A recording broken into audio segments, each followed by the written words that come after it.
सत्संगत जी, प्यार से कहना धन्यकार जी। तो ये जो आप सबका सत्संग के प्रति, निरंकार के प्रति, सेवा के प्रति, सुमिरन के प्रति ये जो अपना एक मन है जो निरंकार में टिकाने वाली बात होती है, जो अपना असली रूप है हर एक का, उसकी पहचान करने तक की यात्रा ही नहीं है। सिर्फ एक बार जब ये रूबरू होकर इस प्रभु परमात्मा का ज्ञान, ब्रह्म ज्ञान द्वारा आज हमें जब मिल जाता है, तो उसके बाद जीवन को कैसे जीना है, वो सब बातें जो इस सत्संग रूप से हमें शिक्षा मिलती है, उसको किस तरह अपने जीवन में अपनाना है। तो वही भाव आप सबका आज दिख रहा है कि चाहे आज कुछ भी करा जा सकता था दिन में, पर आप सब ने ये वो डिसीजन लेकर कि आज सत्संग ही किया जाए। तो उस तरह ये जो नहीं भी आ पाए और उनका भी ध्यान था सत्संग में आने का, या आप सब जो आए भी, तो कैसे ये समय की बात है कि अपना यूज़ जो किया उसको इस प्रभु परमात्मा निरंकार के एहसास में बिताने वाली बात आ जाती है कि कैसे हमारा एक एक पल ये प्रभु परमात्मा निरंकार ने जो हमको बख्शा है, उस पल को हम सदुपयोग करते हुए कि किस तरह हमारी इंटेंशन की बात होती है वो कि हमें सत्संग में आकर एक एक पल सिर्फ आकर बैठ के चले जाना नहीं, पर एक एक वक्ता, चाहे छोटे बच्चे की ज़ुबान से था, बुज़ुर्ग की, बहन भाई, जिनसे भी कविता रूप, गीत रूप, स्पीच रूप, जो भी बोला सबने, वो एक एक वचन ऐसा था जो पूरे जीवन में एक इम्पैक्ट पॉजिटिव कर देता है। तो आज उसी तरह सत्संग में भी हमने ये सब जो आज सुना है, तो दातार कृपा करे कि ये ताउम्र हमारे जीवन में ये अच्छी बातें, ये हमारे सिर्फ बोल तक नहीं रह जाए, कान में घुस के सिर्फ दूसरों को सुनाने के लिए नहीं रह जाए, बल्कि हमारी सोच में, हमारे व्यवहार में, हमारे कर्मों में भी झलके। तो ये पंक्तियों में जिस तरह ये बात हो रही है हरदेव वाणी में कि ये सुख की बात है, ये जो हर एक को जो अपने जीवन में सुख की प्राप्ति करने के लिए क्या एक रास्ता अपनाना है। जिस तरह अभी सत्संग की भी बात हुई, उस तरह यही कि युगों युगों से देखा जाए तो संतों का तो दिल ऐसा ही हुआ है जो सिर्फ अभी की बात नहीं है, चाहे कलयुग हो, सतयुग हो, द्वापर हो, कोई भी समय ले लें, कि संतों ने तो हमेशा यही चाहा है कि एक जो हर एक को कैसे मन में चैन दिया जाए, हर एक को किस तरह अपने असली रूप इस परमात्मा का दर्श दीदार करा दिया जाए, और कैसे उस तरह फिर एक जो पहचान कराई जाए, अच्छे गुण दिए जाए, उसी में ही एक ये परमानेंट सुख छुपा है। छोटे छोटे सुख तो कहीं ना कहीं हर समय पे मिल जाते हैं, पर ऐसा कौन सा सुख है जो हर समय एक जैसा ही हो और वो उस सुख में कुछ बढ़ा ना जाए, कोई घटा ना जाए।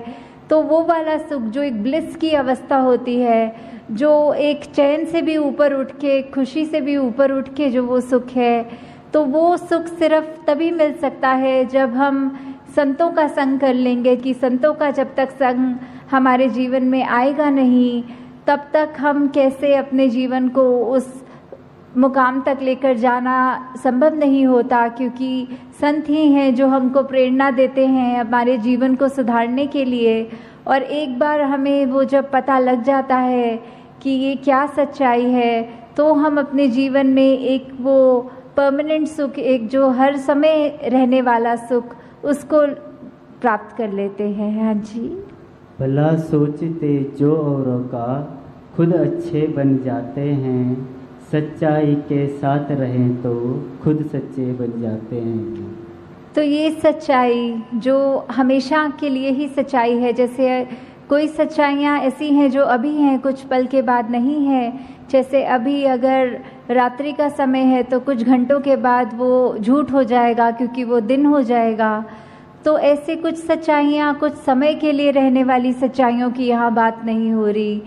वो बात ही कि कैसे एक निरंकार प्रभु परमात्मा, यही सच्चाई ये तब भी थी जब ये ब्रह्मांड बना नहीं था, ये धरती बनी नहीं थी, और ये तब भी रहेगा जब सब कुछ खत्म हो जाएगा। हर कुछ जो माया का रूप है उस रूप से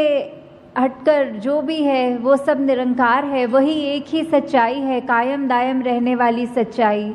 तो उस सच्चाई से जितने ज़्यादा हम जुड़ेंगे, हमारे अपने मन के भाव उन गुणों को अपनाएंगे कि कैसे ये हम इस निरंकार जैसा बनता और जाते रहें। जैसे विशालता का जिक्र आता है, और भी जो भी हमारे को गुण समझ में आते हैं कि हर एक गुण इस निरंकार में स्वयं है, और वैसे ही हम उतना ही हमारा भी मन सच्चा होता जाएगा जितना हम खुद सिमरन रूप में, संगत रूप में, सेवा रूप में इस निरंकार से जुड़ते चले जाएंगे। तो वो नेचुरली वही बात कि हमारे मन में भी वही सच्चाई अपनी पकड़ और बनाएगी, और हमारा मन भी फिर कुछ और गलत चीज़ें सोचने के बजाय सिर्फ ये सच्चाई से ही जुड़ता चला जाएगा। हाँ जी।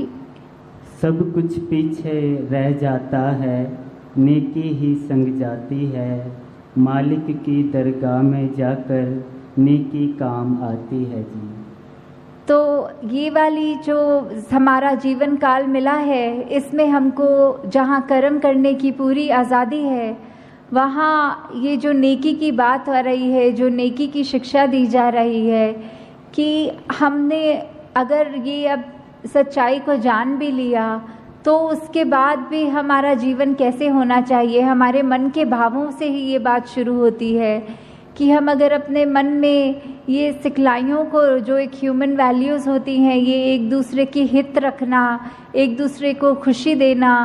हर एक की जीवन में एक आराम देने वाली बात, जो भलाई की भावना लेके मन में अगर हम कोई भी कार्य करते हैं, वो इरादा, वो इंटेंशन,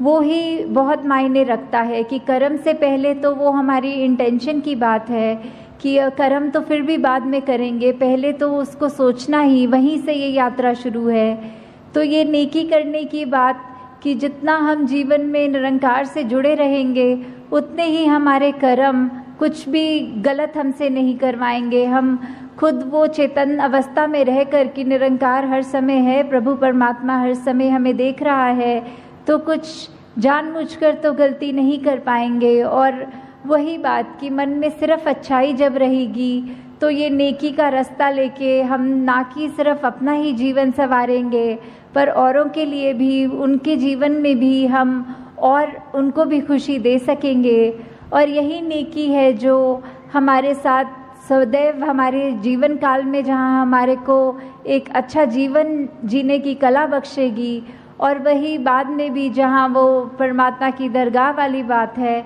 कि उस समय भी जब मृत्यु हो जाएगी तो भी हमारा ये जो जीवन में हमने कर्म किए हैं, वो चाहे हमारी एक बात तो वो भी हो जाती है कि कर्म को जहाँ बोला है कि बुरे कर्म तो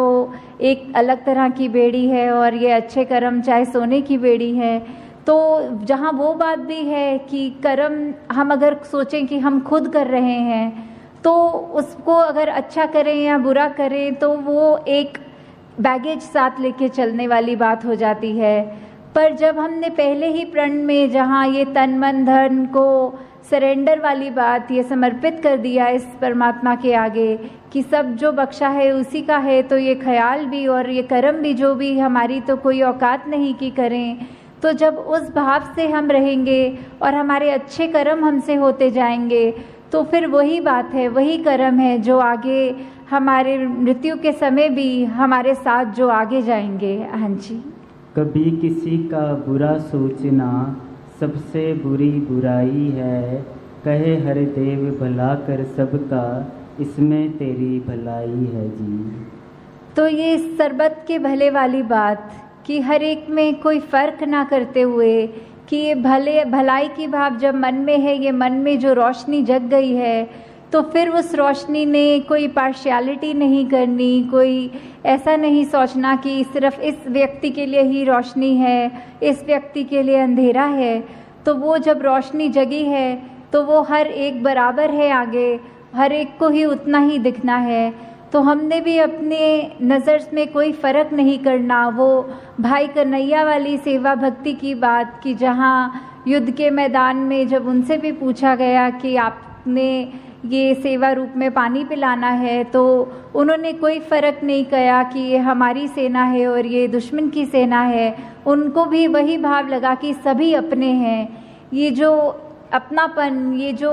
सभी अपने वाली भाव है, वो उस भाव से जो सेवा की गई उनकी भी, तो वही एक मूल बात है कि जब ये परमात्मा प्रभु ये ही एक है और हम उसके संतान, चाहे कितने भी भिन्न भिन्न दिखते हों, आदतें कितनी अलग हों, खान पीन, कोई पहनावा, कोई रहने की जगह, कोई देश, जितने भी अलग हम उस तरह दिख रहे हों, पर ये जोत तो एक ही है जो हमारे साथ है, जो हम जिसका अंश अपने आप को बोलते हैं, परमात्मा का अंश ये आत्मा, सब में वो ही एक बराबर आत्मा है। तो कोई उस तरह का फ़र्क ना जब करें और अपने आप पे ये सुधार हमेशा जारी रखें कि हम बस अपना एक जो सही मार्ग है उस पर ही चलते रहें, ठीक बातें करें, सही अपना उच्चारण रखें, तो वही बात हमारे जीवन में खुशबू भी जहाँ डालेगा, वही हमको और निम्रता की ओर भी